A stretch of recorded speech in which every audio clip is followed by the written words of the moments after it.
Itu sudah gampang ini, kalau penyidik profesional dan senior udah gampang ini untuk mentautkan ini, dan PG itu nampaknya diduga yang mempunyai perusahaan tambangnya. Kalau secara elektrikal kebakarannya gedung Kejaksaan Agung itu tidak wajar. Kalau kira-kira sampai minggu depan tidak ada progres, itu saya laporkan ke KPK biar KPK juga punya pekerjaan. Karena nanti kalau lamban-lamban terpaksa pra-peradilan seperti kasus Jiwasraya ketika tidak ditetapkan tersangka pencucian uang, saya pra-peradilan. Akhirnya ya baru kemudian ditetapkan tersangka pencucian uang. Bahkan sampai perusahaan-perusahaannya termasuk manajer investasinya ditetapkan tersangka.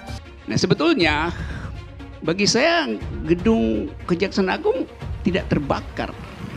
Yang terbakar itu adalah pasar, yaitu pasar gelap keadilan. Jadi yang ada di depan kita gambar itu gambar pasar gelap kekuasaan, black market of power.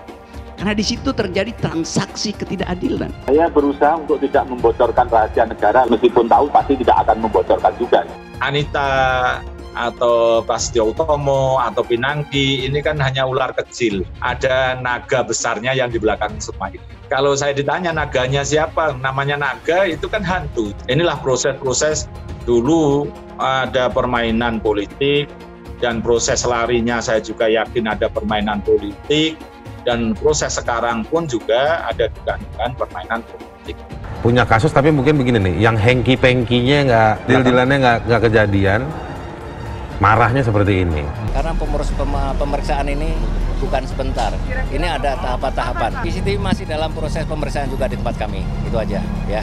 Kami belum bisa untuk membicarakan lebih lanjut. Kami sedang melakukan apa penyebabnya kebakaran, itu dulu. Kemudian habis itu baru kami minta kepada PU apakah masih layak atau tidak gedung itu digunakan. Baru di situ tentang bagaimana kita bicara tentang anggarannya. Yang sedang ditangani oleh Kejaksaan Agung, di mana yang saat ini sangat menonjol ada 2 perkara, yaitu kasus Joko Chandra yang melibatkan Jaksa Pinangki dan kasus Jiwasraya. Itu data-datanya, berkas-berkas perkaranya aman, 100% aman, agar masyarakat tenang dan tetap mengikuti dan mengawasi secara bersama-sama jalannya penanganan. Saya kira pemerintah menyadari betul sekarang tidak mungkin kita melakukan cara cilubah dalam bersembunyi-sembunyi, menyembunyikan sesuatu dan menonjolkan sesuatu yang lain. Duit sitaan Joko Chandra itu kemana? Datanya hilang, kita nggak bisa jawab. Persetan sama orang-orang yang hartanya kami pernah sita. Kasus-kasus seperti ini tidak ada yang pernah dibuka ke masyarakat. Terkait dengan Pinangki yang kita khawatirkan hilang, itu sebenarnya bukan berkasnya, tetapi bukti CCTV yang ada di tiap lorong di gedung tersebut. Penahanan Joko Chandra itu tidak sah. Dia dijatuhi hukuman 2 tahun dan uangnya disita oleh negara. Lembaga-lembaga yang tidak kita perlukan, yang tidak efisien, yang tidak memberikan kontribusi yang real kepada negara. Kalau saya tutup, hapus, banyakin biaya, banyakin anggaran. Nah, daerah juga gitu, sama. Semakin simpel organisasi kita, semakin sederhana organisasi kita, akan semakin cepat kita berlari, akan semakin fleksibel kita memutuskan sebuah kebijakan. Karena perubahan global hampir setiap hari berubah-ubah secara cepat. Jangan rutinitas, jangan pola-pola lama, tradisi lama diterus-teruskan, stop. 5 tahun ke depan, mohon maaf, saya udah nggak ada beban, saya udah nggak bisa nyalonkan lagi. Jadi apapun yang paling baik, terbaik untuk negara akan saya lakukan. Hai teman-teman, saya mau memperlihatkan transaksi saya hari ini lakukan trading di eToro. Ini bukti transaksi saya untung 4.500 dolar US, itu sekitar 68 juta rupiah. Semua keuntungan bisa saya dapatkan dengan fasilitas copy trading di eToro. Kalau saya bisa, kalian juga bisa guys. Oke, itu yang mau saya tunjukkan. Like video ini sekarang juga dan gunakan link di kolom deskripsi. Promo spesial welcome bonus bulan Agustus sampai tanggal 14 September.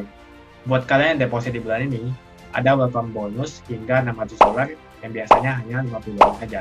Jadi lakukan registrasi dan juga deposit sebelum tanggal 14 September. Dan jangan lupa gunakan bonus 100.000 dolar di akun virtual Anda ketika Anda register dengan link di kolom deskripsi untuk latihan. Hai semua, dengan saya Jonas Leong. Terima kasih banyak buat kalian penonton setia yang selalu menonton di channel ini.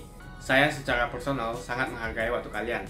Dan saya sudah menganggap kalian sebagai family karena kalian selalu support di channel ini. Bagi kalian yang selalu menuliskan opini kalian di kolom komen, saya baca komen kalian satu persatu. Saya baca komen kalian untuk mengetahui opini kalian, tanggapan kalian, dan masukan kalian sangat berguna untuk video selanjutnya. Terima kasih banyak buat kalian yang selalu menekan tombol like di awal video. Video seperti ini membutuhkan waktu dan juga research. Dan ini semua gratis untuk kalian. Jadi pastikan kalian menekan tombol like-nya supaya saya mengetahui kalian menyukai konten yang saya bagikan. Buat kalian yang ingin mencoba bermain saham, silahkan tekan link di kolom deskripsi. Thank you. Tahun 2008 saya sudah membuat heboh Jakarta ini dengan menang pra-peradilan lawan Jaksa Agung, SP3-nya Samsul Nur Salim. Satunya yang menang pra-peradilan BLBI terhadap SP3 Samsul Nur Salim ya hanya Maki waktu itu. Saya waktu itu menang pra-peradilan itu pun karena disupport namanya Pak Sudono Iswahyudi. Senior saya waktu itu Jampitsus asalnya dari Ponorogo. Jadi saya sudah terbiasa mendapatkan data yang katakanlah bahasa anak sekarang itu A1 atau A10 itu kan sudah lama sebenarnya, tapi memang kemudian sekarang ketemu momentum dan itu pun gara-gara juga dibully karena saya berhasil menjadikan KPK barangkali meskipun sahamnya 1% menangkap Nur Hadi karena terkait dengan dugaan ada surat nikah siri dan saya beritakan ke KPK sehingga dari surat nikah siri pun bisa dilacak kemudian bisa dicari persembunyiannya. Terus kemudian Pak Firly naik helikopter, saya dapat fotonya, saya laporkan dan paling tidak itu benar diakui dalam persidangan tadi Dewan Pengawas, memang naik helikopter yang kata bahasa saya itu mewah itu gitu. Jadi dan kemudian sekarang berkaitan Joko Chandra ini aja karena waktu itu seperti yang pertama kali ILC di sini karena saya dibully oleh wartawan senior yang seangkatan saya, masa kamu tidak punya datanya Joko Chandra. Tapi kemudian karena lawyernya itu ngomong PK itu melengkapi KTP, maka saya gampang kalau mencari identitas KTP kan gitu. Kemudian ketemulah paspor, ketemulah surat jalan, ketemulah yang lain-lain berkait dengan oknum jaksa, berkaitan dengan yang juga belakangan ini kemudian ada TT jadi TS itu kan, kemudian nanti rangkaiannya uang yang diberikan berapa itu akan semakin terungkap. Mau tidak mau saya menyangkut Joko Chandra itu adalah adanya CCTV di ruang lorong-lorong yang berkaitan ruang kerjanya oknum jaksa Pinangki yang sudah ditetapkan tersangka. Karena berawal dari sanalah sebenarnya titik pertemuan awal dengan saksi R itu dan kemudian juga ngajak Anita itu kemudian untuk mengurusi tanda kutip Joko Chandra. Baru kemudian berikutnya ada yang terbang 2 orang ke Singapura, baru ke Kuala Lumpur, kemudian ada terbang lagi bertiga, Anita, Pinangki, dan R ke Kuala Lumpur dari Jakarta, dan kemudian ada lagi pertemuan berikutnya. Tapi kalau ini satu rangkaian itu misalnya rekonstruksi kan, misalnya perampokan, di mana rencana awal mau merampok, kan itu kan. Nah ini juga begitu, dugaan membantu Joko Chandra yang berkaitan jadi tersangka-tersangka ini adalah berkaitan dengan titik awal pertemuan itu. Dan CCTV-nya merekam itu mestinya dengan baik dan karena terbakar juga menjadi hilang.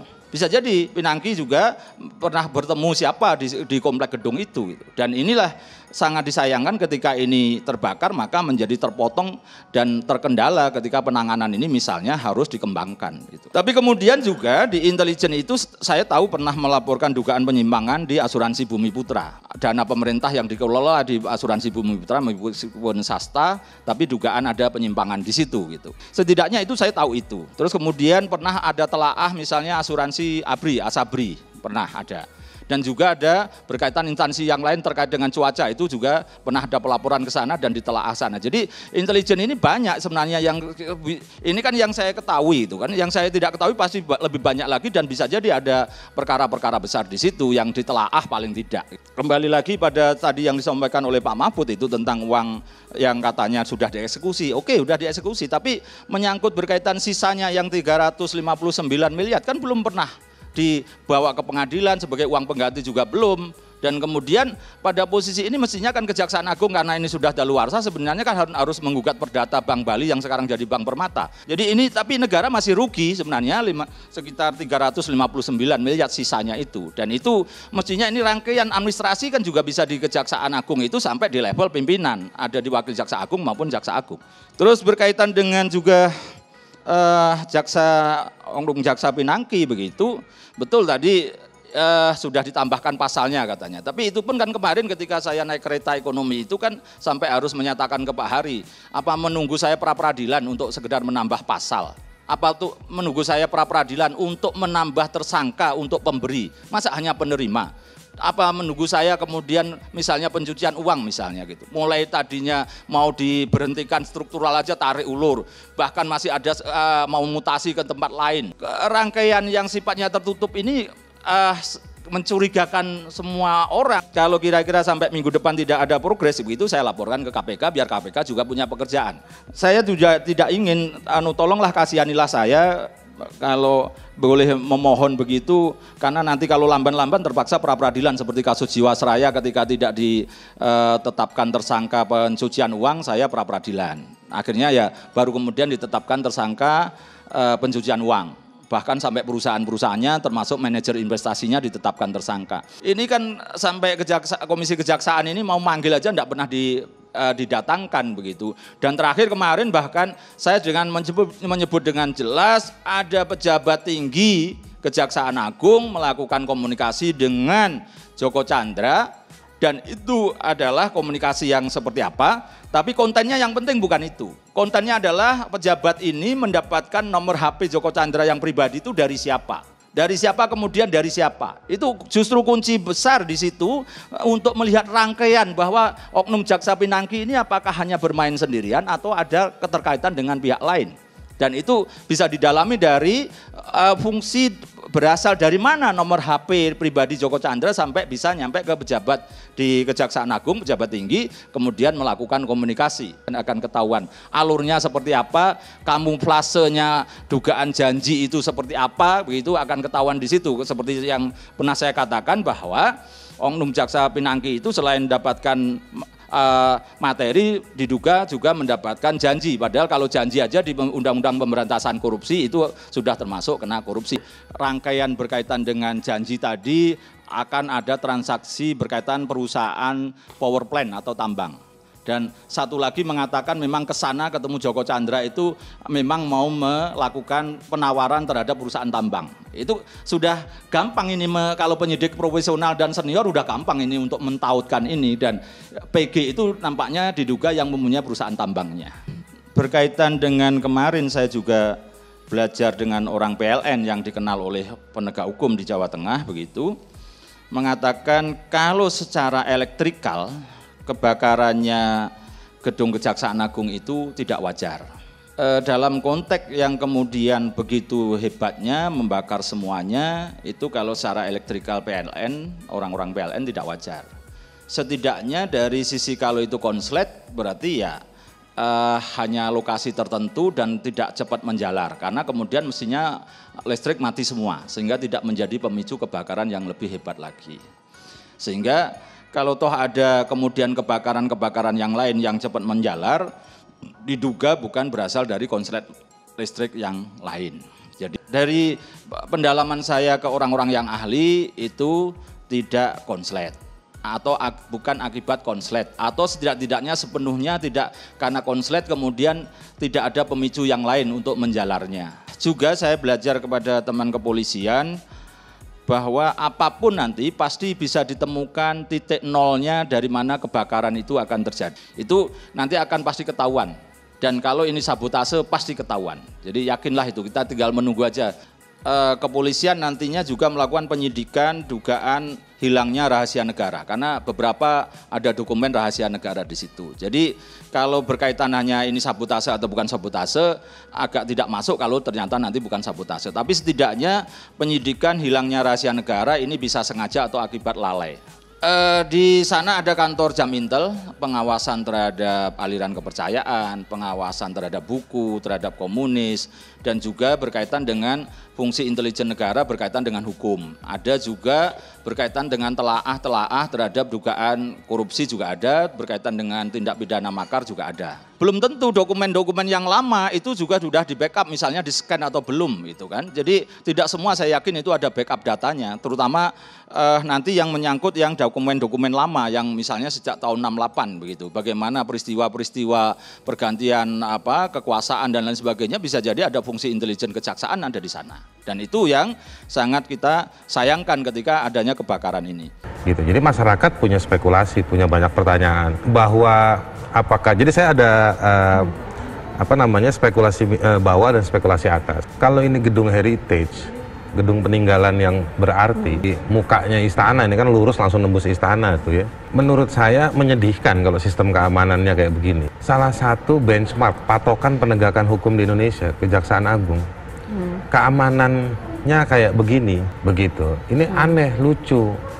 Nah, jadi itu satu, simbolisasinya diminum situ. Yang kedua, dicek. Ini untungnya lagi libur. Bayangkan, coba kita bayangkan jika ini terjadi di hari kerja. Di situ ada ring 1 kekuasaan di kantor Kejaksaan Agung. Berapa banyak yang bisa terselamatkan, berapa banyak yang tidak, simulasinya seperti apa. Yang sistem, ya, di gedung-gedung tuh, di jalan-jalan protokol itu, ada yang rokok dikit, air langsung keluar, ya kan? Nah, di sana itu, ya saya sih ke sana bukan tiap hari, tapi bukan juga jarang. Sekarang juga perlu dilihat lagi, misalnya alokasi-alokasi untuk keamanan gedung itu seperti apa di sana. Kenapa saya ngomong seperti ini? Sebagai orang yang kerja advokasi di bidang hukum dan HAM, jadi lawyer juga, kita punya banyak kepentingan di situ, ya kan? Dengan berbagai angle itu punya banyak kepentingan. Dengan situasi kayak begini, contoh, saya punya kasus kemarin, ujung-ujungnya dia bilang pandemi Pak, susah, tertunda. Oke. Sekarang ada urusan kayak begini, kan ketunda lagi. Yang atas, ada yang spekulasi soal Joko Chandra. Duit sitaan Joko Chandra itu kemana? Datanya hilang, kita nggak bisa jawab. Persetan sama orang-orang yang hartanya kami pernah sita. Dugaan spekulasi politisnya ya. Spekulasi politisnya ada, bisa jadi ini upaya untuk wipe out, untuk membumi hanguskan bukti. Spekulasi yang ada di masyarakat juga mungkin ini yang muncul adalah dendam, marah kepada kejaksaan, punya kasus tapi mungkin begini nih, yang hengki-pengkinya nggak, deal-dealannya nggak kejadian, marahnya seperti ini. Dan ini bukan kriminal kecil, ini levelnya udah Kejaksaan Agung dan gedung yang simbolnya itu. Nah, jadi menurut saya spekulasi itu ada. Kenapa kita harus nunggu? Kenapa?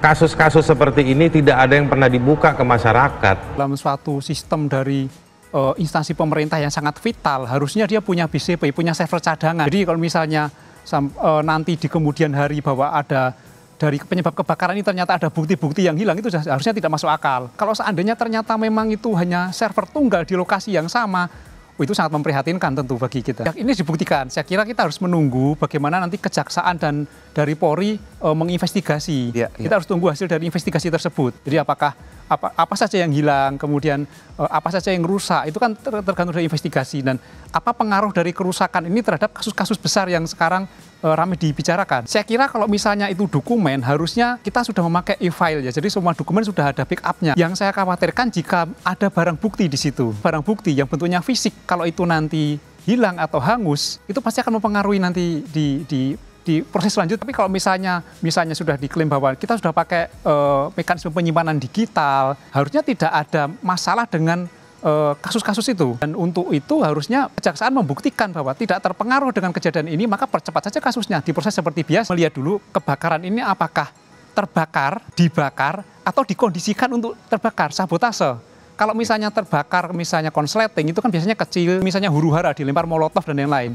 Atau sabotase, dikondisikan untuk terbakar. Motifnya untuk sabotase biasanya apakah ingin merusak atau mengirimkan pesan.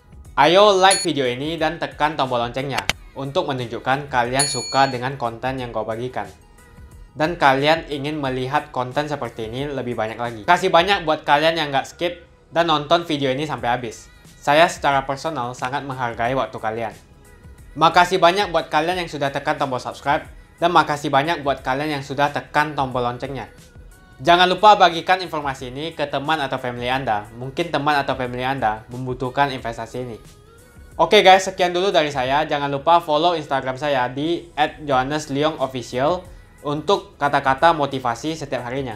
Bagi kalian yang termotivasi nonton video ini, ayo like video ini dan subscribe di channel ini.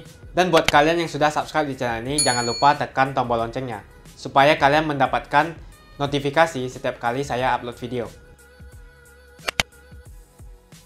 Saya menggunakan eToro untuk melakukan investasi. eToro merupakan broker multi aset di mana Anda dapat berinvestasi pada pasar keuangan global, seperti di saham, komoditas, forex, cryptocurrency, atau di ETF. eToro juga dikenal dengan social trading platform, di mana Anda bisa mengcopy transaksi dari trader profesional, sehingga cocok sekali bagi Anda yang sibuk atau tidak memiliki keahlian untuk trading atau berinvestasi sendiri. Misalnya Dave menggunakan eToro untuk menduplikasi aktivitas trading Steve. Jika Steve untung, maka Dave juga untung. Mau untung seperti Steve? Gunakan copy trade hanya di eToro. Pastikan gunakan link di kolom deskripsi untuk mendapatkan bonus. eToro adalah broker aman dan teregulasi di dunia. Kalian bisa trading saham, forex, cryptocurrency, komoditas, dan lainnya. eToro adalah one-stop shopping, tidak seperti broker lainnya. Dengan eToro hanya modal $200 atau 3 juta rupiah saja, kalian sudah bisa trading secara internasional. eToro adalah broker pertama di Asia yang memfasilitasi trading saham di Amerika 100% tanpa komisi atau manajemen fee, dan juga kalian bisa melakukan unlimited trading. eToro juga memfasilitasi pembelian fractional share dan juga tidak ada subscription bulanan yang ada di broker lain. eToro juga mempunyai flexible leverage atau kalian bisa mengatur leverage untuk trading dari 1 kali sampai dengan 400 kali. Untuk penggunaan aplikasi di handphone disupport oleh semua internet provider. Pastikan kalian registrasi menggunakan link di kolom deskripsi untuk mendapatkan bonus saat registrasi. Setelah registrasi, download apps eToro menggunakan Google Play atau App Store di handphone kalian. Untuk mengakses website eToro tanpa VPN, silakan tekan link di kolom deskripsi. Dengan fasilitas fractional share, kalian bisa membeli saham Google, Facebook, Amazon hanya dengan $50 saja atau 700.000. Jadi siapa bilang beli saham internasional membutuhkan modal fantastis. Coba juga fasilitas copy trading, sangat cocok untuk pemula. Dengan copy trading ketika trader profesional untung, maka kalian otomatis akan mendapatkan keuntungan juga. Dan di eToro menggunakan fasilitas copy trading, tidak ada manajemen fee sama sekali. Untuk tutorial dan fasilitas eToro, bisa langsung cek di kolom deskripsi. Untuk menanyakan tentang registrasi di platform eToro, kalian juga bisa menghubungi customer support eToro berbahasa Indonesia di kolom deskripsi. Pastikan kalian registrasi menggunakan link di kolom deskripsi untuk mendapatkan bonus. Kalian masih nonton? Johannes Leong akan bagikan banyak sekali hadiah. Ada banyak sekali iPhone, aku siap bagikan dan setiap hari akan ada pemenangnya. Aku mau sebanyak mungkin kalian dapatkan hadiah ini. Caranya cuma satu aja, kalian tinggal melakukan 2 kali klik. Klik yang pertama adalah kalian tinggal klik di tombol subscribe Johannes Leong di kanan bawah. Klik yang kedua adalah klik follow di Instagram aku Johannes Leong Official. Jadi kalau kamu dapat hadiah dari aku akan DM kamu langsung pakai akun aku.